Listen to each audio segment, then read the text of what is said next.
Reflex আছে যার বা হ্যাঁ হ্যাঁ হ্যাঁ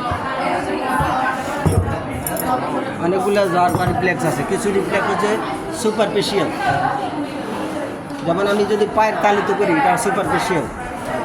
কিছু আছে ডিপ, এটা আমরা করি টেন্ডনে। টেন্ডন কোথায় থাকে? হ্যাঁ বোনস আর মাসলের সংযোগে থাকে। হ্যাঁ টেন্ডন, তাহলে টেন্ডনে যদি করি এটা আমরা হচ্ছে কি ডিপ রিফ্লেক্স। কিছু আছে ভিসেরাল রিফ্লেক্স, যেমন মিক্সুরেশন, আপনার পাশাবের ব্যাগ হয়েছে পাশাব করবেন, এটা হলো ডিপ রিফ্লেক্স, ভিসেরাল রিফ্লেক্স। তাহলে ভিসেরাল রিফ্লেক্স তো আমরা দেখি না, করি না। আর আমরা করবো ডিপ করবে একটা, আর সুপারফিশিয়াল করব একটা। ডিপ রিফ্লেক্স, ডিপ বা টেন্ডন রিফ্লেক্সটা করবো নি জার। আমাদের বইতে আরগুলি জার আছে, নি জার, অ্যাঙ্কেল জার, তারপরে bicep jerk, tricep jerk, plantar, অনেকগুলি জার আছে। পরীক্ষার সময় আমাদের সিলেবাসে আছে দুইটা, নি জার আর প্ল্যান্টার, কিন্তু যখন ওরা ধরতে আসে তখন অন্যান্যগুলি অধরে ফেলে। ঠিক আছে, তাহলে সবগুলি জারকে আপনারা ভরে নিতে হবে যদি কোনো গ্যাপ না রাখতে চান। আচ্ছা, তাহলে আমরা প্রথমে করবো নি জার। তাহলে নি জার করতে হবে নি জয়েন্টে, নি জার করবো নি জয়েন্টে, এটা হলো ডিপ রিফ্লেক্স। তাহলে নি জার করতে হলে প্রথমে রুগী লাগবে আমার। রুগীর যদি এগুলি কাদের করি আমরা, নার্ভাস সিস্টেমে প্র্যাকটিক্যাল, প্যারালাইসিসের যে সমস্ত রুগী আসে এদেরকে করি। তাহলে এই নি জারটা আমরা দুইভাবে করতে পারি, একটা হলো সিটিং পজিশন, আর একটা হচ্ছে সুপাইন পজিশন বা লাইং পজিশন। ঠিক আছে, লাইং পজিশন আর সিটিং পজিশন। তো এখানে আমরা করব সিটিং পজিশন। করতে হলে রুগীকে কী করতে হবে, রুগীকে বসাই দিতে হবে, যেমন পা ঝুলে থাকে, এভাবে পা ঝুলে থাকবে, দুই পা ঝুলে থাকবে, এই অবস্থা আমরা বসাই দেব। বসাই দেওয়ার পরে রুগীর অনুমতি নিব, পাগুলি ঝুলাইয়া বসাই দেব। বসানোর পরে তার জামা কাপড় এক্সপোজ করতে হবে। জামা কাপড় এক্সপোজ করবে কোথায় পর্যন্ত? থাই পর্যন্ত। কোয়াড্রিসেপস মাসুলের কন্ট্রাকশন হবে কোথায়? থাইয়ের মধ্যে, থাই পর্যন্ত জামা কাপড় এক্সপোজ করতে হবে। করার পরে আপনার এই যন্ত্রটা হাতে নেবেন, এটার নাম হচ্ছে percussion hammer. Percussion hammer, hammer হাতুড়ি দিয়ে আঘাত করবে। এটা ধরবেন কীভাবে? এটা দুইটা পার্ট আছে, এটা হচ্ছে এই আসতে, এটা হচ্ছে মেটালিক পার্ট, আর এটা হচ্ছে রাবার পার্ট। এটা হচ্ছে রাবার পার্ট, এটা মেটালিক পার্ট। আপনার মেটালিক পার্ট এখানে জায়গা যা চওড়া না, এখানে ধরবেন। ধরে এখানে মেটালিক রাবার পার্টের পয়েন্টেড ইন্ড, এটা হচ্ছে পয়েন্টেড ইন্ড, এটা হচ্ছে ব্লান্ট ইন্ড। এই পয়েন্টেড ইন্ড দিয়ে নি জয়েন্টের যে প্যাটালা বোন আছে, প্যাটালা বোনের নিচের দিক দিয়ে টেন্ডন আছে, নিচে প্যাটালা বোনের টেন্ডন কোথায়? নিচে। সেই টেন্ডনের মধ্যে পালপেট করবে, ট্যাপিং করবে এখানে। এটা টেন্ডনে পড়ে। টেন্ডনে পড়লে কী হবে? যদি আপনার নার্ভাস সিস্টেমের ইন্টিগ্রিটি ভালো থাকে তাহলে আপনার এই কোয়াড্রিসেপস মাসলের কন্ট্রাকশন হবে, এবং লেগ যে ঝুলে আছে এটা ফরওয়ার্ড জার্কিং হবে, এই সামনের দিকে চলে যাবে। ঠিক আছে, তাহলে আমাদের নার্ভাস সিস্টেম ঠিক আছে। আর যদি না হয় বুঝতে হবে তার সমস্যা আছে। আর প্ল্যান্টারটা হচ্ছে আপনার পায়ের তালিত করবো আমরা, এটা হলো সুপারফিশিয়াল। তো এখানে কী করতে হবে? এটা করবো আমরা সুপাইন পজিশন। রুগীকে টেবিলের মধ্যে সহায় দিব, সহায় দেওয়ার পরে তারা প্ল্যান্টারের কাছে যাবে। প্ল্যান্টারের কাছে যাওয়ার পরে তার হিল থেকে, গোড়ালি থেকে, হিল থেকে স্ক্র্যাচ করবো। কোনটা দিয়ে? এটা দিয়ে, এটা দিয়ে মেটালিক পার্ট দিয়ে এভাবে স্ক্র্যাচ করবো। হিল থেকে স্মল টোয়ের দিকে, প্রথম হিল থেকে স্মল টো, ছোটো ছোটো আঙ্গুল।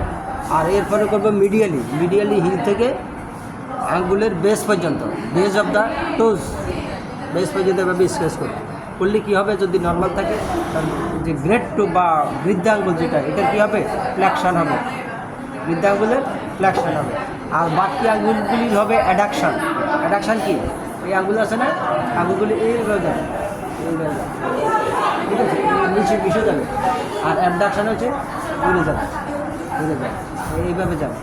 হ্যাঁ, এটা হচ্ছে অ্যাডাকশান, এগুলি এইভাবে যাবে, অ্যাডাকশান হবে। আর যে জয়েন্টটা আছে ওখানে কি জয়েন্ট?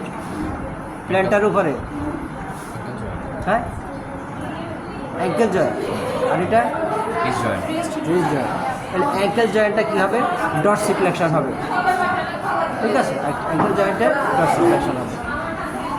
এবং প্রত্যেকটা জয়েন্টের, প্রত্যেকটা আপনার জার্কের সেন্টার আছে এবং পাথয় আছে, এই দুটো, এগুলি জানতে হবে। প্রত্যেকটা জারকে কি আছে সেন্টার এবং পাথর, এই দুটো জানতে হবে।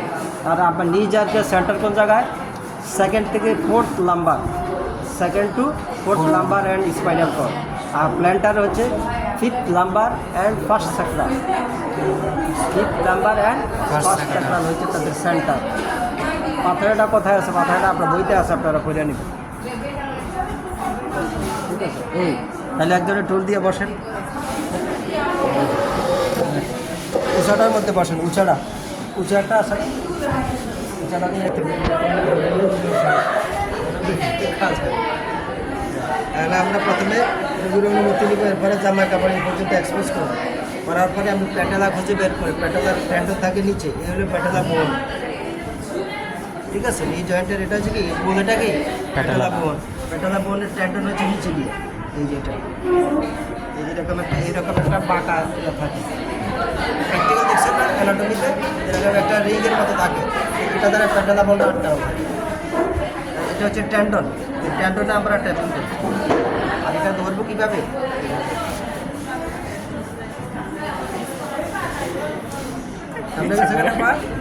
প্যাটেলা যদি না পড়ে তাহলে হবে না, প্যাটেলা ট্যান্ডনে পড়লে একটা ঝাঁকুনি দিবে, ঝাঁকুনি দিলে এখানে কোয়াড্রিসেপস মাসেলের কন্ট্রাকশন হবে, আর লেগের ফরওয়ার্ড জাতীয় হবে, ফরওয়ার্ড সামনের দিকে যাবে, সামনের দিকে যাবে।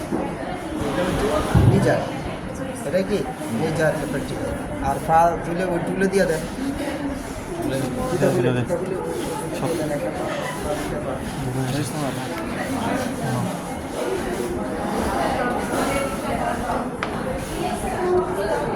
সুপাইন পজিশনে এটা ছিল শুটিং, এটা কি সুপাইন পজিশন।